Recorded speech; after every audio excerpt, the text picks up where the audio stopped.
Ми зовсім не так, не у метрополітені будемо святкувати День знань, а на самої більшої площі Європи, площі Свободи. Так? Дорогі наші першокласники, перш за все хочу звернутися до вас, бо в таких умовах, в яких сьогодні ми святкуємо День знань, це перший раз.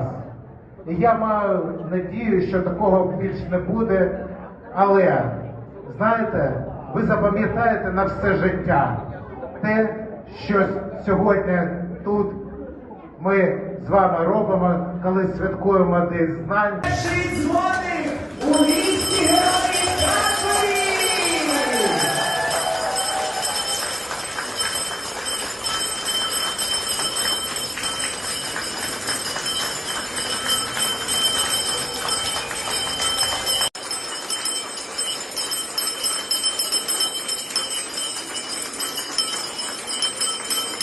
Під ваші обласки!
Звісно, це тимчасова міра, бо ми розуміємо, що нам потрібно будувати по усім вимогам сьогодення бункери, такі бомбосховища, які ми почнемо будувати. Ми вже розробили проєктно-кошторисну документацію, бо у минулому тижні ми тільки отримали ці нормативи і вимоги, які є сьогодні для військових обставин.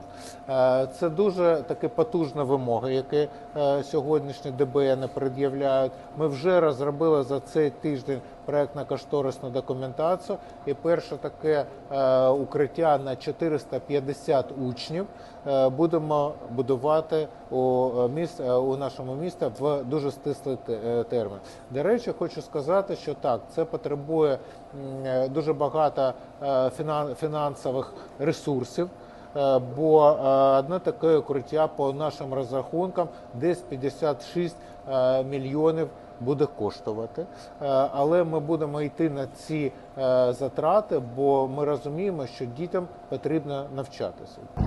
Шановні харків'яни, мешканці області, 1 вересня – особливий день, День знань.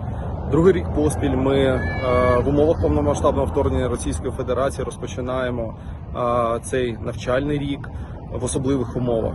Звичайно, що Харківська область, зокрема місто Харків, знаходиться під постійними ворожими обстрілами, ракетними атаками ворожих безпілотників. Тому, звичайно, що заходи безпеки для нас на першому місці. Так, все навчання на території Харківської області у нас буде онлайн, і лише деякі навчальні заклади будуть пропонувати нашим учням, нашим студентам змішану та комбіновану форму. В цей день я хочу особливо звернутися до наших батьків, до студентів, до викладачів, до вчителів, до учнів. Будьте голодними до знань, нам потрібна освічена нація, бо наші діти, наші студенти, наші випускники – це наше майбутнє. Вам продовжувати справу наших воїнів, вам продовжувати будувати нашу європейську та демократичну правову державу з всіма європейськими та світовими цивілізованими цінностями.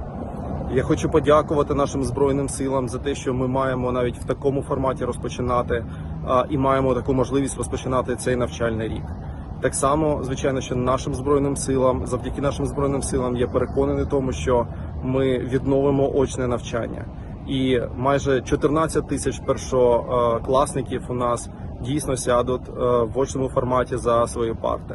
Майже 15 тисяч першокурсників у вищих навчальних закладах так само знайдуть свої аудиторії, своїх безпосередньо викладачів. Зі святом вас, зі святом Харківщина, з Днем знань.